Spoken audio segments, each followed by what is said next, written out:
Bagi iman Kristen ada jaminan dan kepastian keselamatan yang diterima setiap orang yang percaya kepada Yesus, ada kepastian akan pengampunan dosa. Bagi umat Kristen, kematian adalah panggilan untuk pulang kepada Allah.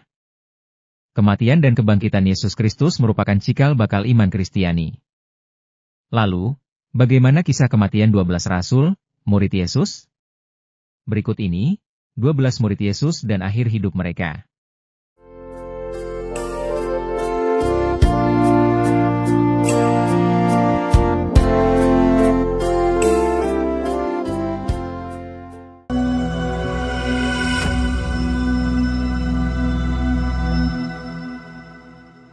Simon Petrus lahir di Betsaida, Galilea, dengan nama ayahnya Yoha atau Yunus. Simon Petrus berprofesi sebagai nelayan, ia bekerja di Kapernaum. Petrus sempat menyangkal Yesus selama 3 kali. Namun, ia dipulihkan dan diberi tugas untuk menggembalakan domba atau umat. Simon Petrus mati sebagai martir, disalib dengan kepala di bawah, kaki di atas, di Roma, Italia, pada tahun 64 Masehi, pada masa Kekaisaran Nero.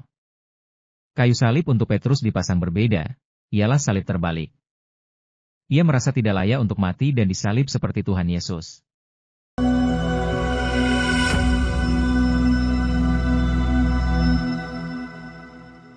Andreas adalah saudara kandung dari Simon Petrus yang juga berasal dari Betsaida, Galilea, tinggal bersama Petrus dan menjadi penjala ikan. Andreas merupakan sosok yang membawakan anak kecil dengan 5 roti dan 2 ikan kepada Yesus untuk memberi makan 5.000 orang lebih.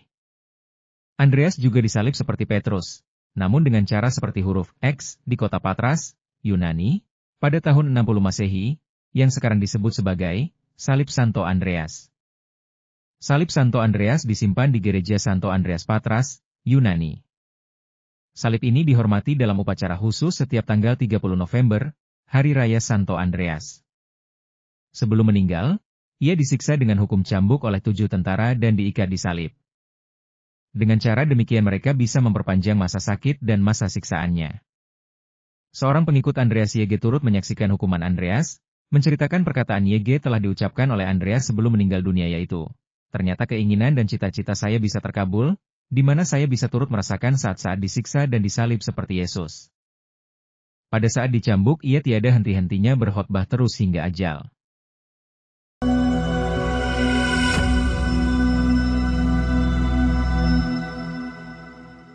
Yakobus anak Zebedeus adalah sosok pembicara dan deklamator yang baik. Orang tua dari Yakobus bernama Zebedeus dan Salome. Sebelumnya ia bekerja sebagai nelayan bersama Yohanes dan ayahnya.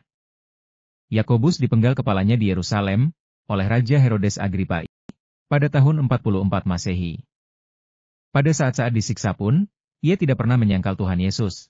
Bahkan ia berusaha berkhotbah terus, bukan hanya kepada tawanan lainnya saja, bahkan kepada orang Romawi yang menghukum dan menyiksa dia dengan kejamnya.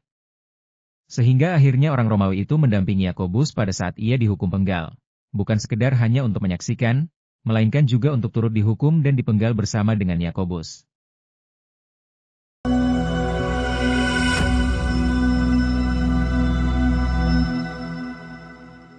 Yohanes merupakan saudara kandung dari Yakobus, murid Yesus yang paling muda.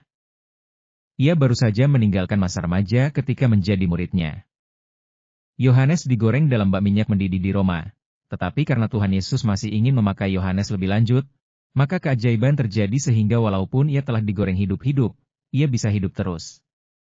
Tetapi akhirnya ia dibuang dan diasingkan ke Pulau Patmos di bawah pemerintahan Domitianus untuk kerja paksa di tambang batu bara. Pada saat ia berada di sana, ia mendapatkan wahyu sehingga ia bisa menulis kitab Wahyu. Tetapi setelah kematian Domitianus ia dibebaskan dan akhirnya kembali menjadi uskup di Edessa, Turki. Ia adalah satu-satunya rasul yang bisa mencapai lanjut usia dan meninggal dengan tenang, sekitar tahun 100 Masehi.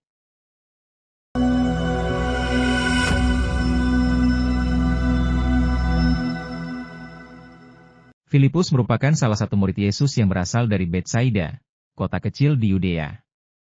Filipus pertama kali bertemu dengan Yesus di seberang sungai Yordan, Betania. Filipuslah yang membawa Bartolomeus untuk bertemu dengan Tuhan Yesus. Tradisi mengatakan bahwa seorang prokonsul Romawi sangat marah karena istrinya menjadi Kristen karena pemberitaan Filipus, sehingga ia memerintahkan agar Filipus dihukum mati. Filipus dihukum cambuk dan dilemparkan ke dalam penjara serta disalibkan di Hierapolis, Frigia, yang sekarang adalah wilayah Turki, pada tahun 80 Masehi.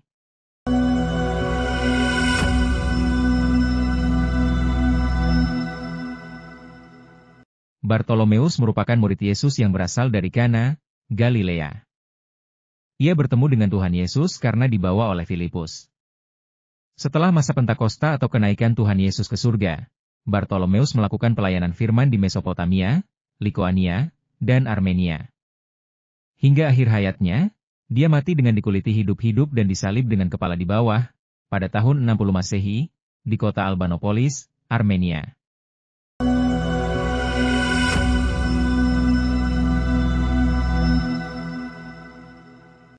Thomas dengan kepribadiannya yang lemah dan ragu, dapat berubah karena pertemuannya dengan Yesus. Thomas melakukan berbagai hal terkait pelayanan bersama Yesus. Salah satunya yaitu, ketika Yesus berangkat ke Yudea untuk membangkitkan Lazarus. Pada abad keempat Masehi, Thomas menjadi perintis pekabaran Injil di kerajaan Partia. Dia juga menjadi yang pertama membawakan Injil ke India yaitu, Malabar dan Travancore, India Selatan, hingga akhirnya lahir Gereja Martoma yang masih berkembang hingga sekarang. Lahirnya Gereja Martoma berhasil membawa perkembangan Injil ke Indonesia pada abad ke-5 di Barus, pantai barat Sumatera Utara. Thomas dilempar ke dalam perapian, tetapi karena masih tetap hidup, ia dihujani dengan tombak hingga mati. Dia mati di Mialpur, India, tahun 72 Masehi.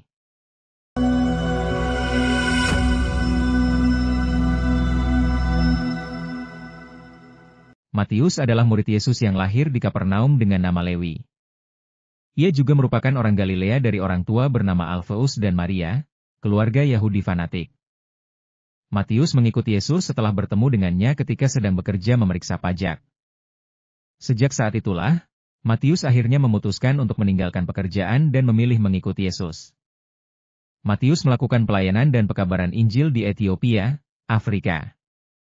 Matius mempunyai kemampuan menuliskan laporan secara detail dan sistematis, dan itu digunakannya dalam menulis ulang informasi tentang Yesus secara lengkap untuk ditujukan kepada orang-orang Yahudi. Roh Kudus juga turut membersamai Matius, sehingga dia mampu menuliskan ulang seluruh catatan peristiwa penting yang dialami Yesus. Karya tulis tersebut berupa Injil Matius yang sampai sekarang ini kita kenal termuat di Alkitab. Matius dibunuh dengan pedang setelah disiksa terlebih dahulu di dekat Hierapolis atau Ethiopia.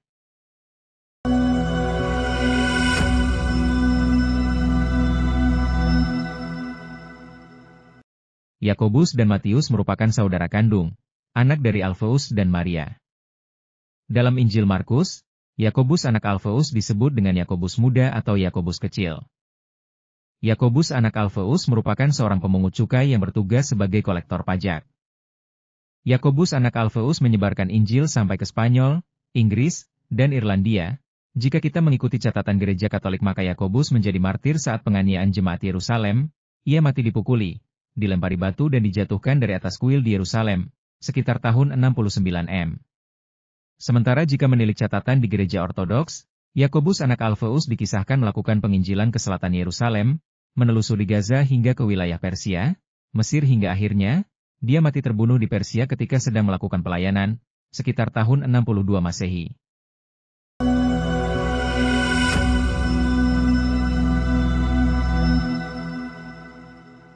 Tadeus memiliki nama lain Lebaus dan Yudas. Tadeus menyerahkan seluruh hidupnya untuk tekun mengabdi dalam nama Tuhan. Tadeus bersama Bartolomeus adalah rasul pertama yang membawa agama Kristen ke Armenia. Setelah masa Pentakosta, Tadeus melakukan pekabaran Injil di Syria, tepatnya di Edesa. Setelah jatuhnya Yerusalem, Edesa menjadi pusat kekristenan dan perkembangan gereja mula-mula. Tadeus bersama dengan beberapa murid-murid lainnya ditangkap di Skafarcar Syria untuk dihukum cambuk sampai mati dan kepalanya dihancurkan dengan kapak besar. Ia diperkirakan wafat sekitar tahun 65 Masehi di wilayah Beirut, Lebanon.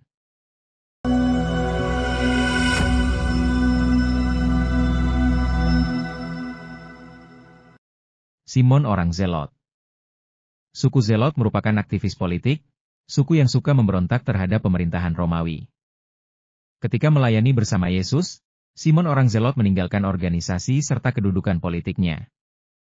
Setelah masa Pentakosta, Simon memberitakan Injil dari Mesir, Afrika, Inggris, dan kembali ke Mesir. Setelah itu, Simon orang Zelot bergabung dengan Tadeus untuk melayani di Syria dan Persia. Pada akhir hidupnya bersama dengan Tadeus, mereka disiksa, dirajam batu, digergaji, dan akhirnya mati disalibkan di Beirut, Libanon, pada tahun 74 Masehi.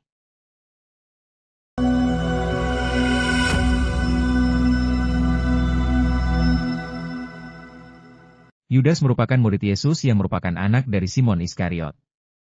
Oleh karena itu, dia akrab disebut dengan sapaan Yudas Iskariot.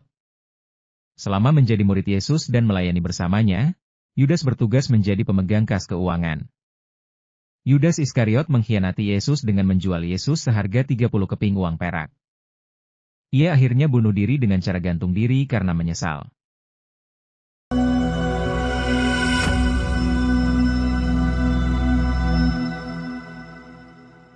Matias, rasul yang terpilih untuk menggantikan Yudas. Sebelumnya ia telah menjadi pengikut Kristus sejak Kristus tampil di hadapan orang banyak. Matias adalah seorang rasul yang amat baik. Ia mewartakan kabar gembira di wilayah Yudea. Kemudian, ia melanjutkan perjalanannya ke Cappadocia, sekarang Turki. Banyak orang mendengarkan Matias. Mereka percaya akan pesannya yang mengagumkan. Para musuh Kristus amat geram melihat orang banyak mendengarkan Matias. Mereka berusaha menghentikannya. Akhirnya, Matias wafat sebagai martir dengan dirajam dengan batu di Yerusalem oleh penduduk setempat, dan kemudian dipenggal, pada tahun 80 Masehi. Murid-murid Yesus ini kebanyakan adalah orang-orang biasa yang tidak berpendidikan tinggi. Namun, Yesus melihat nilai lebih dan kerendah hatian pada 12 muridnya itu. Dari ke-12 rasul Yesus itulah, kabar keselamatan menyebar dan mewarnai hampir seluruh belahan dunia.